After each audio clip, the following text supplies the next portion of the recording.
로이교회 새벽기도회 시작하겠습니다. 찬송가 180장입니다. 180장 하나님의 나팔소리 천지 진동할 때에 나팔 불 때 나의 이름 나팔 불 때 나의 이름 180장입니다.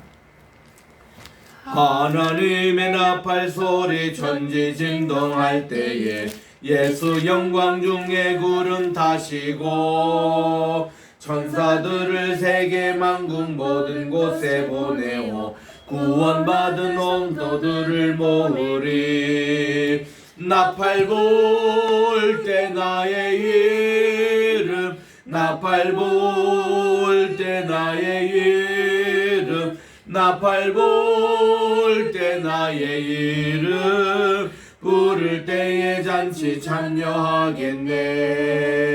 무덤 속에 잠자는 자 그때 다시 일어나 영화로운 부활 승리 얻으리. 주가 택한 모든 성도 구름 타고 올라가 공중에서 주의 얼굴 배우리.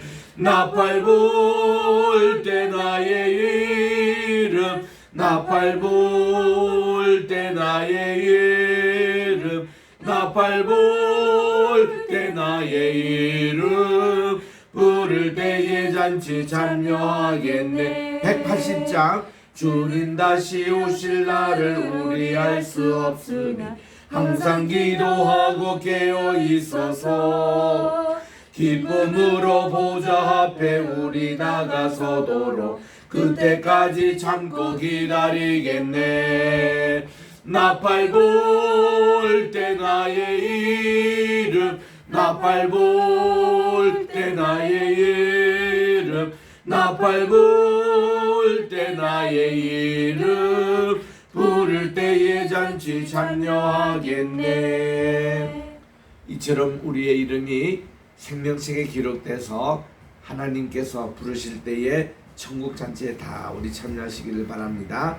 찬송가 393장입니다. 오 신실하신 주 393장. 오 신실하신 주 내 아버지여 늘 함께 계시니 두려움 없네. 그 사랑 변찮고 날 지키시며 어제나 오늘이 한결같네. 오 신실하신 주 오 신실하신 주 날마다 자비를 베푸시며 일용할 모든 것 내려주시니. 오 신실하신 주 나의 구주. 393장 봄철과 또 여름 가을과 겨울 해와 달 별들도 다 주의 것 만물이 주 영광 드러내도다. 신실한 주 사랑 나타내네. 오 신실하신 주 오 신실하신 주 날마다 자비를 베푸시며 일용할 모든 것 내려주시니. 오 신실하신 주 나의 구주. 393장 내 죄를 사하여 안위하시고 주 친히 오셔서 인도하네. 오늘의 힘 되고 내일의 소망 주나님 만복을 내리시네. 오신실하신 주, 오신실하신 주, 날마다 자비를 베푸시며 일용할 모든 것 내려주시니 오신실하신 주 나의 구주. 하나님의 은혜와 사랑을 진심으로 감사드립니다. 태풍 6호 카눈의 영향으로 온 나라가 강풍과 또 폭우로 이렇게 또 몸살을 앓는 지난 밤을 지내고 또 비가 많이 내리는 가운데서도 하나님의 전에 온전히 또 안전하게 도착해서 오늘 새날 2023년 8월 11일 금요일 이 또 새날을 주님께 바쳐드립니다.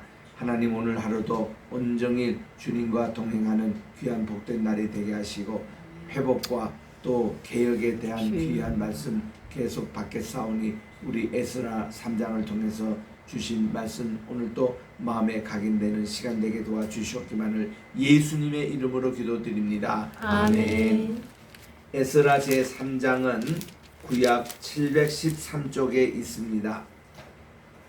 3장 1절부터 우리 조금 길지만 7절까지 우리 합독하도록 하겠습니다. 에스라 3장 1절부터 7절 시작. 이스라엘 자손이 각자의 성읍에 살라더니 일곱째 달에 이르러 일제히 예루살렘에 모인지라.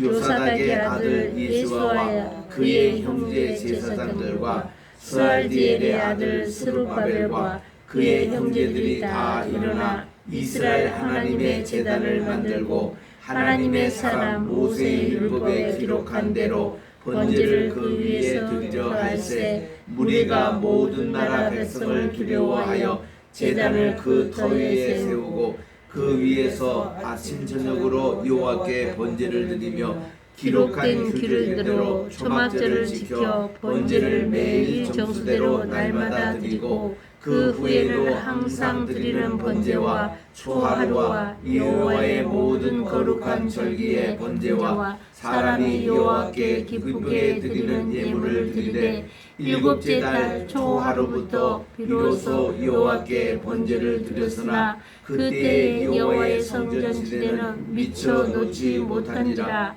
이에 석수와 목수에게 돈을 주고 또 시돈 사람과 두로 사람에게 먹을 것과 마실 것과 기름을 주고 바사왕 고레스의 명령대로 백향목을 레바논에서 요파 해변까지 운송하게 하였더라. 아멘. 오늘은 우리 에스라 제3장을 묵상하도록 하겠습니다. 어저께 2장에서 하나님의 그 백성들의 이름이 쭉 거론 데서 모두 42,360명의 그 귀한 포로민들의 명단을 우리가 읽게 됐습니다마는 우리들도 우리의 이름이 하나님의 생명책에 기록돼서 우리 주님이 부르실 때 천국 잔치에 참여하자는 내용으로 우리가 살펴보았습니다. 오늘은 이제 예루살렘 또 이스라엘에 도착했던 포로민들 또 이분들이 이제 어떤 일을 했는가.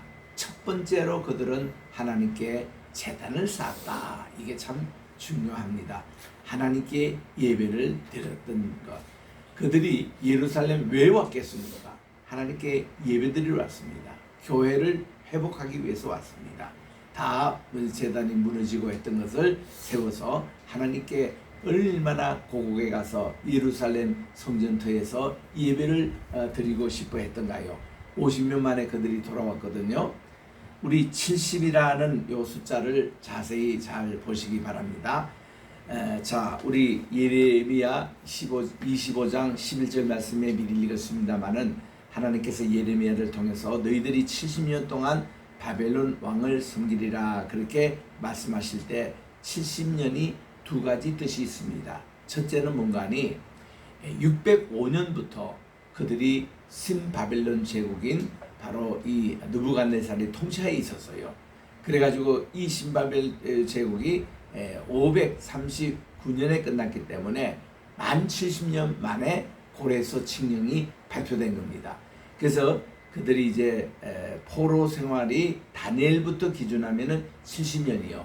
또 마지막 왕인 시드기야 왕으로부터 하면 50년 만에 그들이 이제 오게 됐습니다.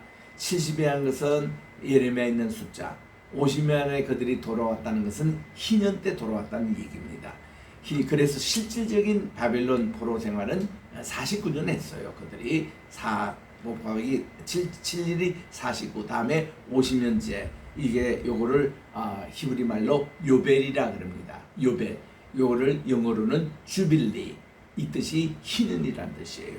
그래서 그들이 하나님의 희년 계획에 따라 포로 생활 딱 49년 하고 50년째 그들이 이제 예루살렘으로 회복하여 돌아오는 겁니다. 그래서 토탈 포로 생활 실제로 한 것은 50년이요. 또 그들이 바빌론 왕을 섬겼던 그거를 이제 소고기를 따지면은 70년이라는 그런 뜻입니다.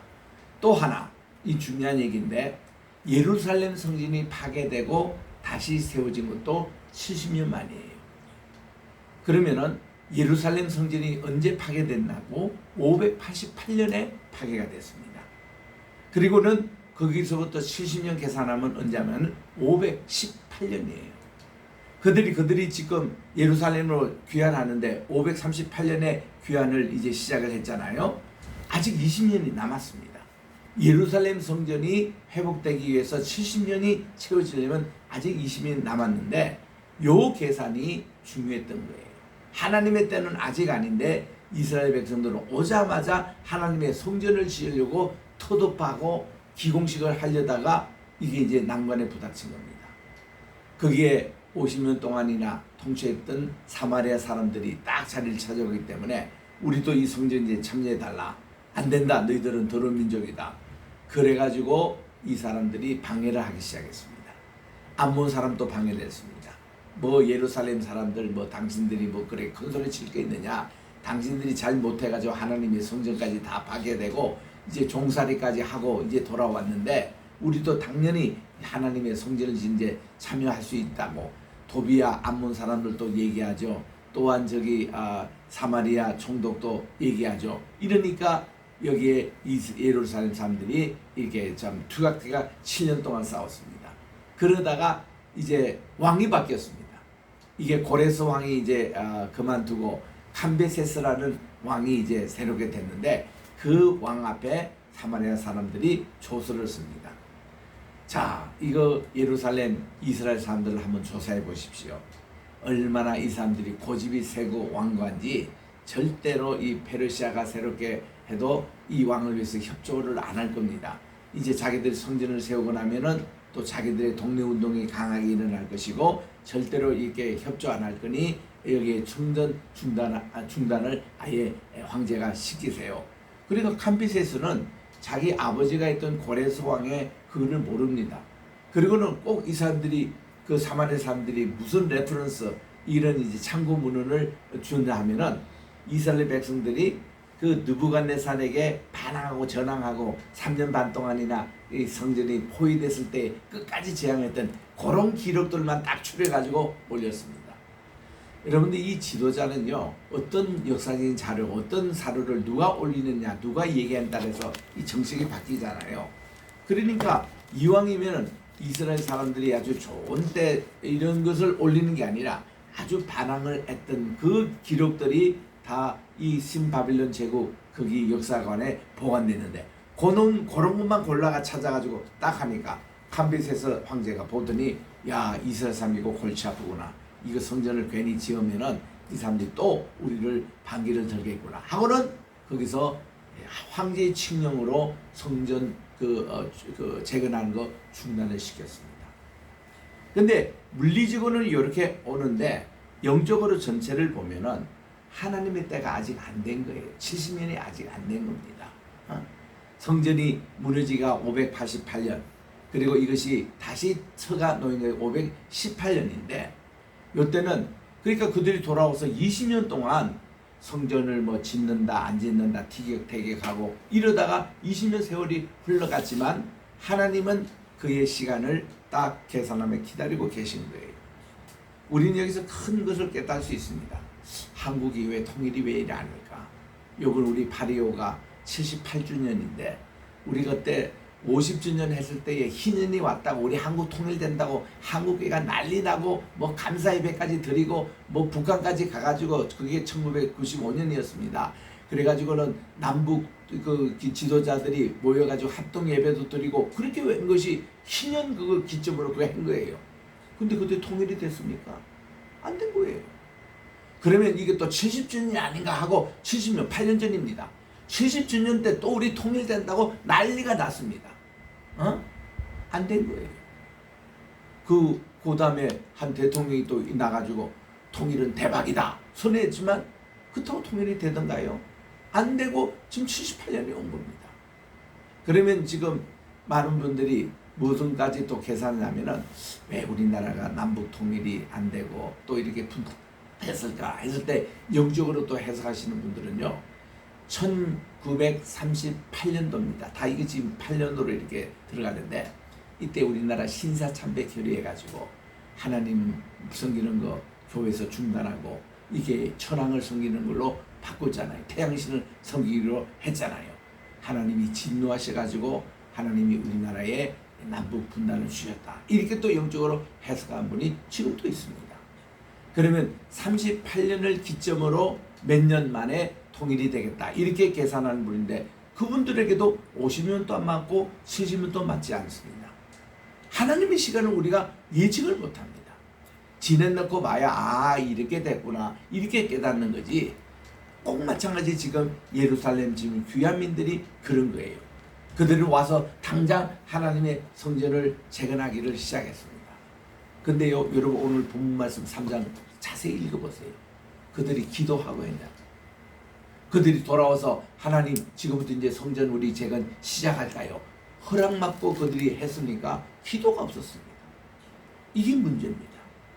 우리도 교회적으로나 국가적으로나 가정적으로나 개인적으로 기도 없이 움직이면 꼭 이런 실수가 나요. 하나님의 때는 우리는 모릅니다. 그러니까 그때를 위해서 우리가 준비하는 거 굉장히 중요한 거죠. 정말 어제도 제가 거의 종일 매 시간마다 태풍의 경로와 이것을 피해를 쭉 한번 점검을 해봤습니다. 감사하게도 이번 태풍이 그래도 인명피해가 지금 났다는 소식 못 들었어요. 그리고 여러 뭐 산사태도 나고 또 물 뭐 침수도 있고 그러지만은 생각보다는 이 위력이 좀 떨어진 거 사실이고 두 번째는 준비를 철저히 해가지고 그렇게 인명피해가 없었던 거예요. 우리 간담을 쓰느라고 했던 것이 뭐 포항 앞바다인가요? 두 20대 젊은이가 그 폭풍이 오는데 서핑 한다고 얘들이 파도 타기를 하는 거예요. 그래서 이게 경찰과 군인들이 그냥 총동원해가지고 걔들 이제 스탑을 시키고는 국가가 그렇게 재난 선포할 때에 그렇게 하면은 벌금을 많이 물리더라고요. 아마 그 벌금 많이 물렀습니다만은 참 이런 정신없는 시민들도 있어요. 좌우지간 이번 태풍이 그래도 그나마 이렇게 좀 가볍게 지금 지나가는 것 같은데 우리가 유비무환이라고 준비를 철저히 했던 그것도 우리가 아주 좋은 생각입니다.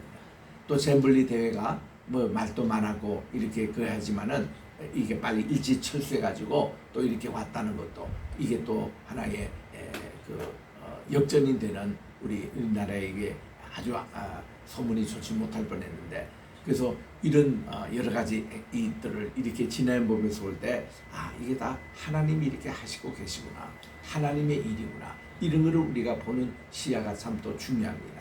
지금 그래서 바로 그런 거예요. 그 다음 또 보세요. 여기 지금 이제 성전을 건축하고 했던 지도자 두 사람의 이름이 항상 거명이 됩니다. 2절에 보니까 요사닥의 아들 예수와 그의 형제 제사장들과 또 스알디엘의 아들 스룹바벨 이 두 분의 이름이 꼭 나와요. 이분들이 누군가 하면은 포로 귀환 때의 전체 제사장 그러니까 요즘 말하면 국가의 채플린입니다. 국가의 목사님이에요. 우리 미국으로 말하면 빌리그레암 같은 목사님들 또 한국으로 말하면 지금 김장한 목사님 같은 이런 레벨에 있는 그 대표적인 그런 영적인 지도자 여호수아를 예수아라고 지금 발음하는 겁니다. 같은 발음이니까 이 대제사장이에요. 이분의 이름이 거명되고, 그러니까 이분은 다 사독 계열, 에스겔 계열, 다 그 아론 계열, 그리고 지금 이제 곧 등장할 에스라, 이분들이 다 이 집안의 그 부류였죠. 그다음 제사장과 그다음 스알디엘의 아들 수룹바벨이 나옵니다. 수룹바벨이 누구냐? 이분이 이 나라가 지금 속국이 아니면 왕이 되실 분이에요. 다윗 왕의 후손이 제일 마지막 왕이신 분이 시드기야 왕이 아닙니까? 유다의 마지막 왕입니다. 그분의 손자가 이분이에요. 수룹바벨. 그래서 이 수룹바벨은 총독이라고 그랬습니다. 왕이 돼야 될 분인데, 이게 이제 전체 나라가 이제 종주국인 이 페르시아가 있기 때문에 바사 제국의 바로 이제 유다 지역의 그 분봉왕이 바로 이제 이 수룹바벨입니다. 그럼 이 수룹바벨과 세스바살이 같은 사람인가 다른 사람인가, 여기에 대한 또 논란이 있습니다. 우리 1장에 우리 잠깐 보면요, 1장 8절에 보니까 이렇게 나옵니다. 1장 8절 읽습니다.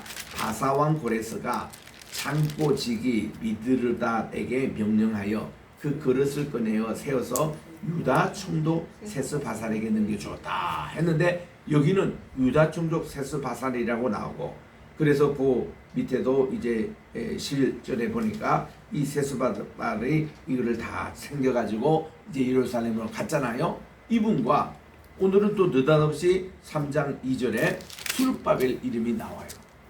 그래서 이 세스바살, 수룹바벨, 어떤 사람은 그렇습니다. 제가 그제도 말씀대로 세스바살이 1대 총독이고 수룹바벨이 2대 총독이라고 해석하는 분들도 꽤 많습니다. 그런데 저는 어저께 그저께 계속 이거를 살펴봤습니다. 이분이 같은 사람이냐 다른 사람이냐 하니까 이제 정통 있는 학자들 또 이걸 해서, 저도 이제 여기에 동의합니다만은 수룹바벨과 세스바라는 동일 인물이었다. 세스바살의 이름은 바벨론식 그 페르시아식의 이름이더라고요. 이름 발음. 그리고 이분은 정통 그 유대인의 왕가에 보면은 마태복음 1장에 예수님 족보에 이 수룹바벨 이름이 나오잖아요. 그거는 유대인들이 쓰는 그런 자기들의 이름으로 쓴 수룹바벨. 마치 우리 사도 바울 얘기할 때에 그분의 본래 히브리 사람들이 자기 집에서 쓰는 것이 바로 사울이었습니다. 근데 이 사울이라는 이름이 헬라권에서는 통하지가 않아요. 그 이름이 참 이색적입니다. 그래서 그분은 태어날 때부터 그 이중 문화권에서 살고 있는 모든 유대인들, 디아스포라 유대인 다 두 가지 이름을 가졌습니다. 그래서 이 헬라권에서는 바울이라고 이름을 가졌어요. 태어날 때부터. 그런 이름을 한국교회는 이상하게 사울이 변하여 바울이 됐다, 그런 얘기를 하지 마세요. 그거는 무식한 얘기입니다. 그런 거 아니에요. 본래 그분이 사울이었고 집안에서는 밖에 나가면 바울이가 불렀어요. 우리 미국을 비롯해서 많은 해외 사는 850만 동포는 이거 금방 이해합니다. 집에서는 야 희철아 불렀는데, 희철아 부르면 미국 사람들이 희철이라고 잘 발음 못해요. 그래서 그냥 폴이라고 합니다. 그래서 출생신고할 때는 폴, 희철, 김 뭐 이런 식으로 출생신고를 하잖아요. 이중문화권에서는 두 가지 이름을 다 그렇게 가집니다. 바울과 사울도 그 뜻이에요. 여기 있는 세스바살과 수룹바벨도 그런 뜻입니다. 한 사람 인물이 이렇게 이제 바벨론식의 이름. 우리 그 다니엘 있잖아요. 우리는 다니엘로 다 알고 있잖아요. 그런데 이분이 그 나라에 갔을 때는 베드사살이라는 이름이 있었어요. 그게 그 사람들이 지어준 이름이었습니다. 우리 일제시대 때 경험했잖아요. 창씨 개명할 때요, 대부분 사람 다 일본 이름도 가졌습니다. 한국 이름은 그대로 있고 일본 사람의 이름을 가졌어요. 심지어 여성들이 그 당시에 이름들이 많이 없기 때문에 그때 우리 창씨 개명할 때에 한국 사람들에게 여성들의 이름이 무슨 대기 이렇게 하고 누구 뭐 이렇게 별명을 부르셨던 분들이 다 일본식 이름을 가졌잖아요. 그 일본식 이름을 가진 게 영자, 순자, 무슨 자, 자전 들어가는 게 다 그때 이름을 얻은 거예요. 우리나라 그때 여성들 이름도 별로 없었을 때입니다. 그런 식으로 얘기하면은 얼마든지 우리가 이해할 수 있는 거거든요. 그래서 이 스룹바벨과 세스바사는 동일 인물이었다. 요게 이제 맞는 해석이고, 그래서 이 두 분들은 정치적인 총독 지도자는 스룹바벨이고, 그리고 종교적인 그런 신앙의 그 영적인 지도자는 대제사장인 예수와 이게 두 이름이 꼭 이렇게 나옵니다. 이들이 하나님의 제단을 만들고 하나님의 사람 모세의 율법에 기록한 대로 번제를 그 위에 드리려 할세, 이렇게 나옵니다. 참 우리가 어디 가든지요, 하나님께 제단을 쌓고 예배를 드리는 거, 이거 얼마나 좋은지 모릅니다. 참 미국에 도착한 청교도들도 보니까 그들이 예배 자유를 위해서 왔거든요. 그래서 그들은 선상에서 예배를 드렸습니다. 그 플리머스에 가보면은 그들이 도착해서 예배 드리는 현장을 보면은 한 손에는 총을, 인디언이 공격이 올까봐, 한 손에는 성경을 들고 예배를 했던 이런 모습들이 참 감동적인 그 청교도들의 처음의 모습이었습니다. 그래서 그들은 어느 마을에 가든지 항상 교회부터 짓는 거예요. 교회. 언제나 어느 마을이든지. 그 미국에 가보면 모든 도시에 전부 다 가보면 First 이 church라는 말이 다 있습니다. First Presbyterian Church, First Baptist Church, First Methodist Church. 이 First라고 붙인 것은 이 마을을 개척한 사람들이 교회부터 다 먼저 지었던 거예요. 교회를 딱 짓고 제단부터 짓고 장막을 짓는 겁니다. 그리고 자기 집을 짓기 전에 많은 그 미국에서는요, 교회를 세웠잖아요. 그다음 학교를 세워요. 그리고 자기 집을 지었다는 겁니다. 이런 정신이 청교도들의 신앙이었습니다. 그래서 우리 이 한국의 뭐 청교도 운동이다 뭐다 하는데 이분들이요, 그냥 말만 그러지 말고 실질적으로 그렇게 해야 합니다. 항상 교회부터 먼저 짓고, 그 다음 이제 시장이나 학교 아이들 그 교육을 위해서 먼저 하고, 그 다음 자기 가정을 짓는 거예요. 이 방법이 유대인들도 꼭 그렇게 하더라고요. 유대인들이 어느 나라든 이민을 딱 할 때에 절대로 자기 집부터 구입하지 않습니다. 절대로 자기 그 어떤 직장부터 지어주지 않습니다. 항상 회당부터 먼저 지어요. 자기들이 모이는 시나고그부터 먼저 짓습니다. 왜냐? 이 시나고그를 직접으로 이 1마일 1.6km입니다. 1마일 내로 자기 집이 있어야 됩니다. 왜냐하면 안식일 때 걸어올 수 있게끔 이 회당이니까 항상 회당이 먼저 있어야 그 다음 그 주변에 1마일 내로 집을 구입해요. 근데 이분들이요, 가만 보면은 이 회당 짓고 그 다음 꼭 학교를 먼저 세워요. 그리고 집을 이래요. 한국 사람은 안 그렇습니다. 오면 집부터 사요. 거꾸로 합니다. 그리고 학교 짓고 그 교회는 나중에 지어요. 이거 한국 사람 방식인데 유대인들 항상 그걸 우리에게 지적해요. 우리는 오면 그렇지 않다는 거야. 1세대들은 와서 먼저 하나님께 예배드리는 요것만 충실합니다. 그리고 2세대들은 이들 위해서 교육에 투자를 해요. 유대인들은. 그래서 애들을 변호사 만들고 교사로 만들고 그날의 지도자로 만든다. 열심히 교육을 시켜요. 그 다음 자기 집을 사요. 그래 순수하니까 유대인들은 어느 나라 가든 간에 지도자가 되고, 그리고 거기에 이민을 굳게 하는 겁니다. 이 한국 분들이 이걸 배우라고 유대인들 랍비가 여러 번 내게도 얘기해서, 나도 이런 우리 한국 분들에게 그런 얘기를 꼭 합니다만은, 여러분 어디 가든 간에 아브라함 보십시오. 아브라함이 헤브론 가면 헤브론에 딱 가서 제단부터 딱 씁니다. 제단하고 그 다음 장막을 세워요. 자기 그거 알고 어디 가든 하나님께 제단 쌓는 거. 지금 포로민들이 돌아와서 얼마나 고국에서 제단을 쌓고 싶었습니다. 제단부터 먼저 짓는 거예요. 성전이 아직 건축 안 돼도 하나님께 예배를 드리는 겁니다. 거기 제뜸에 앉아가지고 예배부터 드리는 거예요. 요거를 우리 지도자들이 이렇게 한 겁니다. 참 중요한 거예요. 그래서 우리가 순서가 하나님의 교회 우선 짓고, 그 다음 우리 학교를 짓고, 그 다음 자기 가정을 세우는 이런 유대인들의 것은 어느 나라 가든지 이미 다 성공을 하고 있거든요. 이거 우리가 좀 배울 필요가 있습니다. 우리 성경도 그렇게 하는 거예요. 정말 그래서 우리 하나님께서는 교회를 세우고 짓는 거 얼마나 하나님께서 기뻐하시는지. 그래서 3절에 보니까 무리가 그 모든 백성을 두려워할 때 제단을 그 터에 세우고 위에서 아침 저녁으로 하나님께 번제를 드리기 시작합니다. 이것은요, 어떻게 이렇게 계속 할 수 있냐면요, 그들이 포로 생활 때도 회당을 통해서 예배를 드리는 것을 계속 해왔습니다. 이 생활의 연속이었어요. 우리 새벽기도도 보세요. 어떤 교회는 태풍이 있다가 오늘 새벽기도 쉬는 교회도 많더라고요. 우리는 비가 오나 눈이 오나 태풍이 오나 어느 날 쉬지 않고 우리들은 계속하는 것은 하루가 보세요. 저는 항상 그 개념입니다. 하루 24시간 이게 돌아가는 것이 비가 오고 뭐 태풍 분다고 해서 하루 건너뛰든가요. 7월 8일이 7월 10일로 되든가요. 항상 비가 오나 눈이 오나 이 시간 가는 건 늘 일정하게 가잖아요. 또 우리 순서는 마찬가지입니다. 태풍 온다고 우리가 하루 숨을 쉬고 그 다음 쉬든가요? 아니잖아요. 계속 하잖아요. 예배가 그렇다는 겁니다. 하나님께 드리는 것은 내가 영적인 교통인데 우리가 어떤 상황이든 코로나가 있든 무슨 태풍이 오든 뭐가 천재지변 오든 하나님께 예배 드리는 것은 계속 지속적으로. 그거 줘보세요. 제가 평생 한 번도 주일날 빠진 적이 없습니다. 나 지금까지 성수주일 하잖아요. 한 번도 빠진 적. 아프면 아픈 대로 교회 나가야 아프기 때문에 교회 나가면은 다 병이 났습니다. 문제가 골치 아프면 골치 아픈 대로 교회가 안 가면 문제가 해결되고요. 손님이 오면 손님 데리고 교회를 갑니다. 모든 중심이 그래야지 손님 온다고 교회 뭐다 어디 여행 간다고 여행 가면요 여행 현장에서도 교회 또 가면 되잖아요. 거기 또 가까운 교회 가서 예배를 먼저 드리면 되잖아요. 우리는 우리 등산 가더라도 교회에 있으면 절대로 그냥 지나지 않습니다.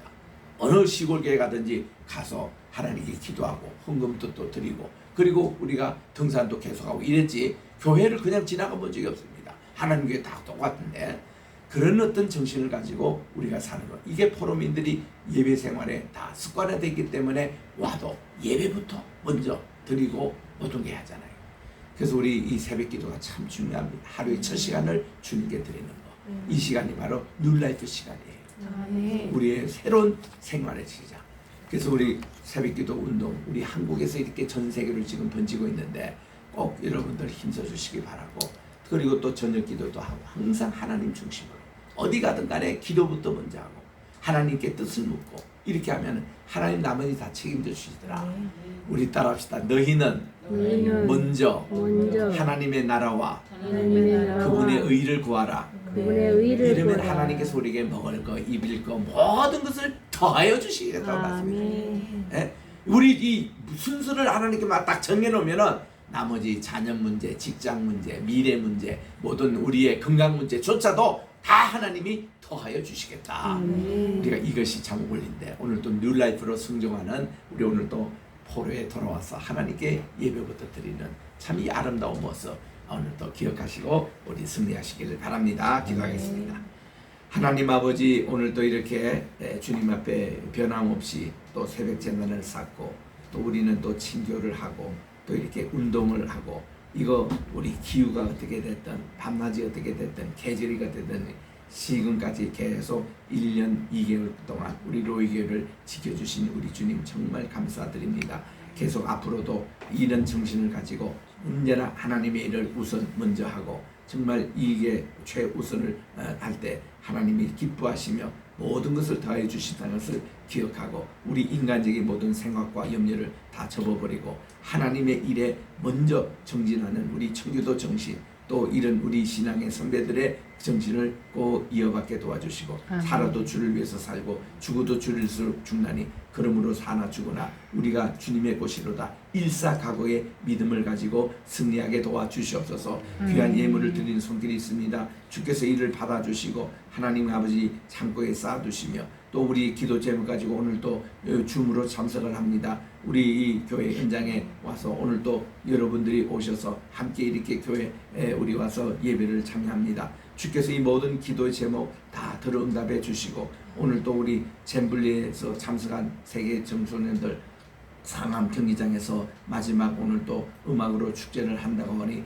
모든 유정미를 잘 맺고 그들이 내일 나라 각 나라로 귀국하게 도와주시옵기만을 간절히 바라고 원하며 오늘도 우리가 아버지 여러 우리 환우들을 위해서 계속 기도하고 있사오니 주께서 저들의 간절한 기도를 들응답해 주시고 모든 우리 병고에 시달리는 분들 한 분 한 분 주께서 만져주시고 회복시켜 주시옵소서. 오늘도 우리 대한민국을 위해서 로이교를 위해서 또 우리 겟세마네 신학교를 위해서 특별히 우리 또 황희슬 높음을 위해서 간절히 기도할 때 저희들의 기도 다 주님께 상달되게 도와주시옵지만 아멘. 예수님의 이름으로 기도드립니다. 아멘. 하늘에 계신 우리 아버지여, 이름이 거룩히 여김을 받으시오며 나라의 임하옵시오며 뜻이 하늘에서 이룬 것 같이 땅에서도 이루어지이다.